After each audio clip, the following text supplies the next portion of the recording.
Hey, what's going on, everybody? Welcome to my Iceland series, part 3. I capped it all off. This episode is bigger than ever, so definitely check the whole thing out. What are we going to see along the way? Black volcanic sandy beaches. I'm going to walk through the continental tectonic plates. It's the only place in the world that you can do it there in Iceland.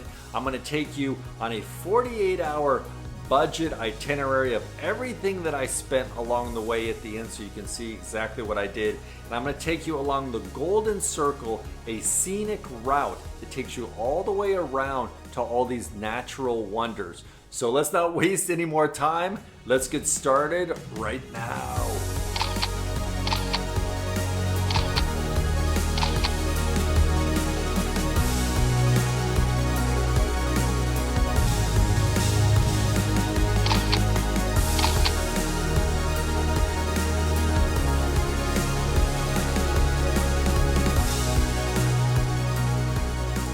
Let's get Iceland episode 3 started. It's 7:30 p.m. on the first day.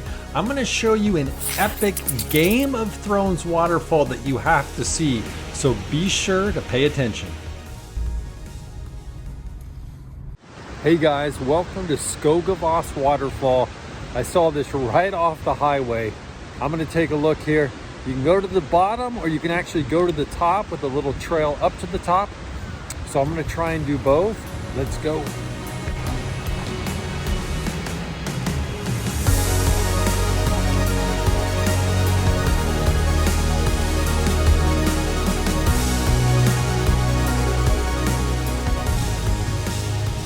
All right, I want you guys to take a look at this.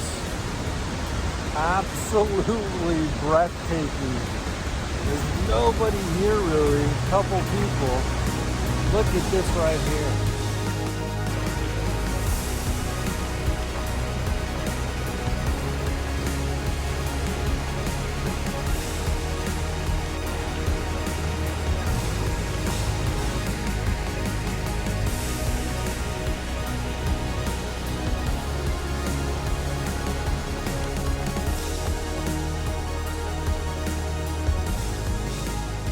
Oh, finally got to the top up here, and let's take a look at the waterfall. There's a couple places where we can see it. I can hear it. Ooh, that's really good. Let's take a look. Ooh. Ooh. Look at that.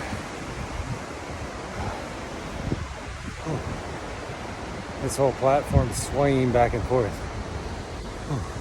So when you actually get to the top up here, there's the platform behind me. You can see the waterfall from the top. But there's a hiking trail that keeps going. I don't know how far I'm gonna go, but you can see the water up there. There might be some other small waterfalls. Let me take a look.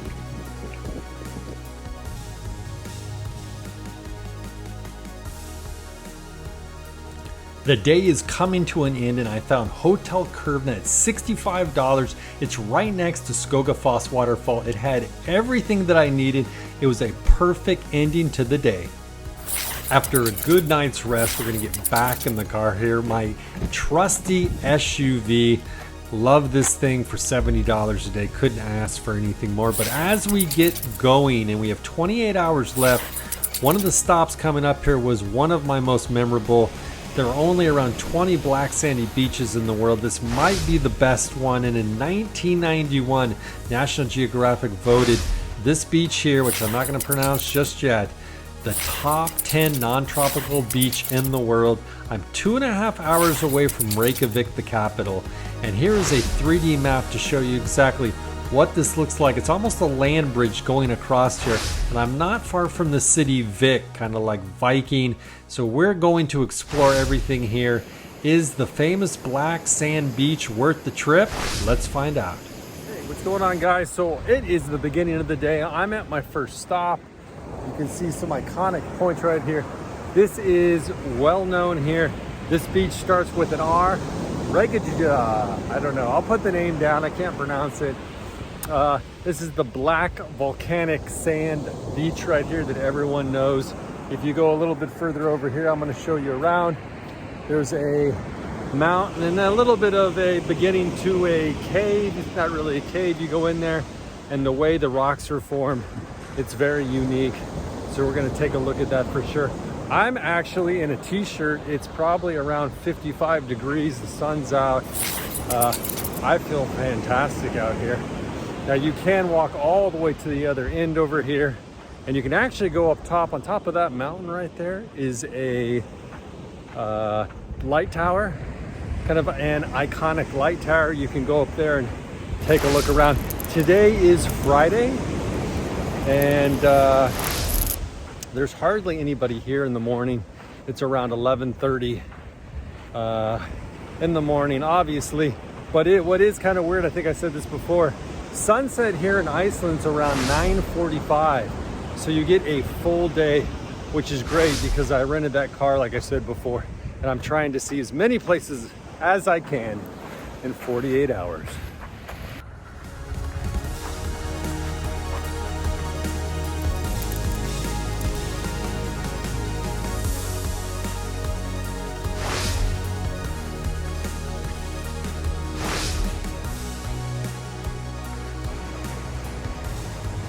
So everywhere I go here, there's something a little bit different. Now down on these black sandy beaches, you have these amazing rock formations, all natural, super green. You kind of feel like dinosaurs might be walking around at some point. The island just kind of has that feel. It's just how it is. If you look all the way down, black sand, as far as you can see, obviously that volcanic sand, and this whole island and everything here is basically volcanic. I think this is a must for sure. I kind of took the route away from Reykjavik and kind of went down south and went around the coast to do something different, but let's keep going. So I'm going to walk down the coast here, and you can see this iconic point right there.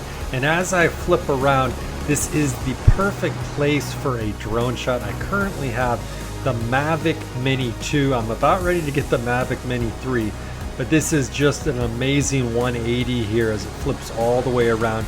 Now, luckily nobody was out here, when I did this, and I really enjoyed it. It's one of my most memorable events in Iceland, having the whole beach to myself. This black sandy beach with the cliffs around me was absolutely mesmerizing. I think I will never forget it there. Now, if you definitely are a videographer or a photographer, make sure you come down here.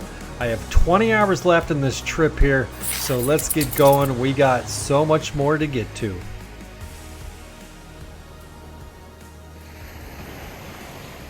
So I was saying before, there is a coffee shop and restaurant, iconic point right there, and then there's the coffee shop right there. I think they have some pastries and some sandwiches in there, something like that. So I'm gonna head over there real quick and then get in the car and let's go. You can take out the card because this So it's day 2. Well, day 2 is continuing right here, and I'm gonna go up to the Golden Circle, and this is a northern road that goes kind of 2 hours north of Reykjavik. You're gonna see a lot of landmarks along the way. And the first stop up is GULFOSS Waterfall.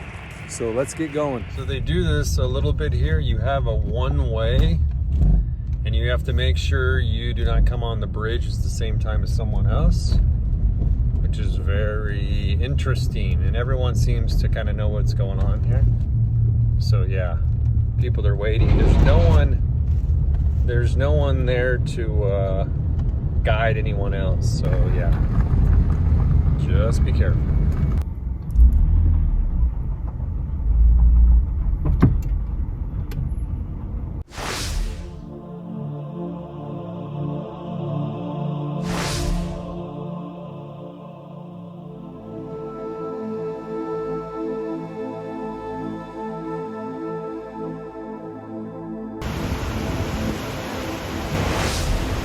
Place keeps getting better. So a couple of facts for you for GULFOSS Waterfall. From top to bottom, it's 105 feet. It's a 2-tier waterfall, and it is the largest volume waterfall in Europe.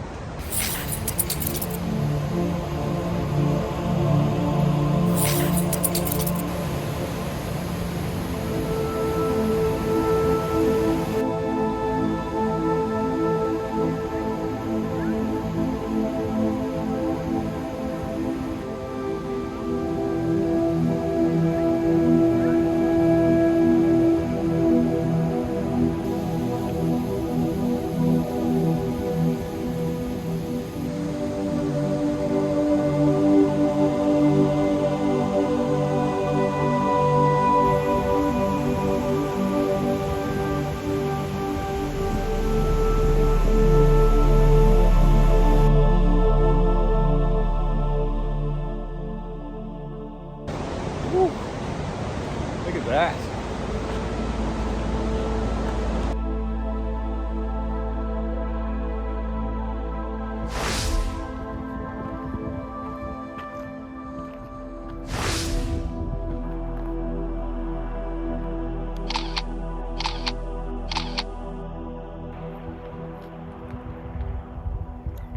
So here's the first geyser that I walked up to here.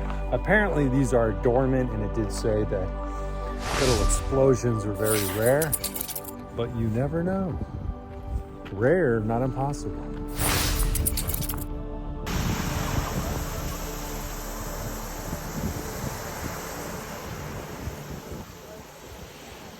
So we just had it erupt right there. Little mini explosion on the one down below. Now, if you follow this trail up here, you actually can go hiking, and there is a lookout spot up there. They have some railings. You kind of go all the way. Let's see if I can do it with my hand. I can't do it. I can't. Right there. It's like I've been drinking, but I haven't. I will later, but not now. So you can go right up there. You can take a look. I'd say it's probably a 15-minute hike up there. So this one right here just erupted, I don't know, 5 minutes ago. Shot up into the air. Maybe like 20 feet, something like that.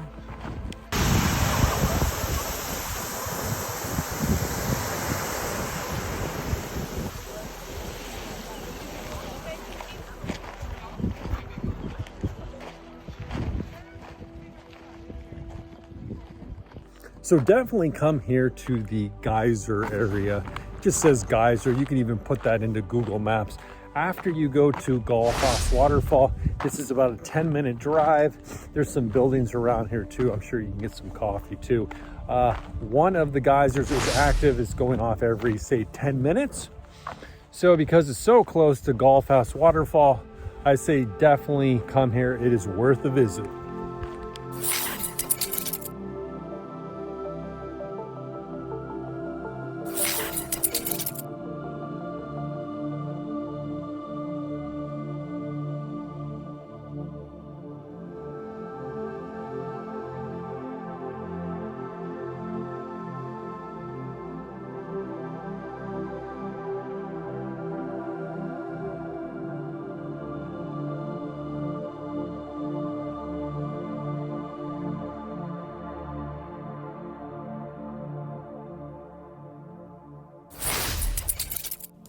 Welcome to Thingvellir National Park, where you can do something very rare and special in this distinct geological landscape that changes every year.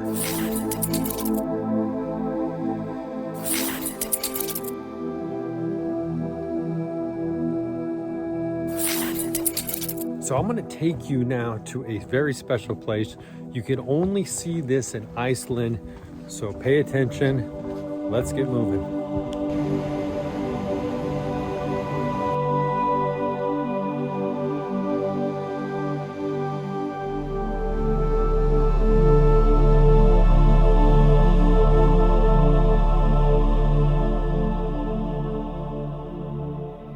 So I'm sitting in the only place in the world where you can actually walk through the tectonic plates here. Now on one side you have the Eurasian plate, on the other side you have the North American plate. Now right here in Iceland, Iceland's a very young country, and because of all this activity with the plates colliding here, that's why you get so many types of earthquakes, volcanic eruptions, geysers, things like that.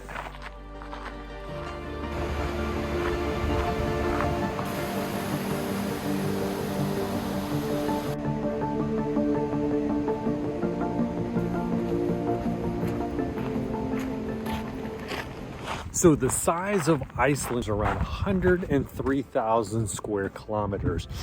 In the whole country, there's about 130 volcanoes, with a number of them underwater too, actually. So this location right here is pronounced, I guess, Thingvellir National Park. Something like that. It's hard to pronounce. And this is a UNESCO Heritage Site. What's very interesting for sure, I keep using that word, I got to use a new word, because of the tectonic plates. This is pretty obvious, but this whole area is always moving, always changing. I think if you come here in 5 years or 10 years, who knows what it'll look like.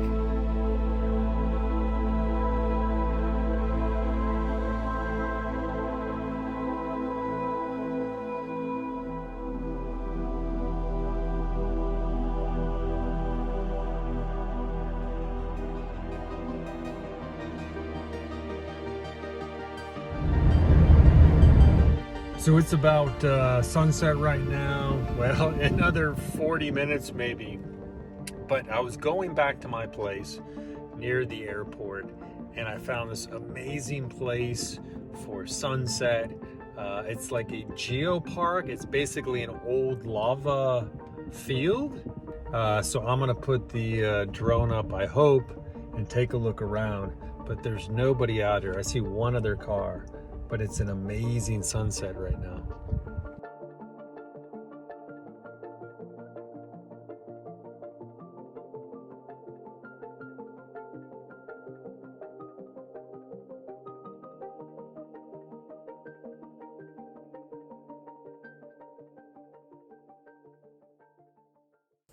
So the big question here is, what did I pay for 48 hours on this trip? And first up here is the airfare. I paid $380 one way, but that allowed me to go to Norway. I'll explain later. My 4x4 SUV was $70 a day. Gas was about $100 for 2 days. Hotel, $70 per day, so $140 for 2 days. Food, it was about $20 per meal. And then obviously the tickets here were actually free, except I had to pay for parking. So what did I pay for everything? $880. But the airfare right here, here's the catch. If you fly Icelandic Air, they will give you a free 7-day layover, and that allowed me to fly to Norway for free. So I'm closing in on my 48 hours here in Iceland. I rented a car. And out of those 48 hours, I did not see much of Reykjavik. I saw everything else though, kind of on the southern part and up around the Golden Circle, the major things. And I would say I highly recommend coming here, especially if you can get the plane tickets before, the accommodations, food, everything like that. It's similar to US prices, basically. I think the gas is a little bit more. And I kind of drove wherever I wanted to go. And I really enjoyed that. And I just came by myself. I think if you come with a couple people, be even better. But I will say, come if you can. April, May, I heard that's when it's pretty good. Towards the end of May, a lot of people are coming. So I didn't have to wait in any lines. There weren't many people here. That's just the way I like it. Hope you guys enjoyed it. Please leave a comment, like, share, anything like that if I added some value for you. And I am out of here. I will see you guys next time.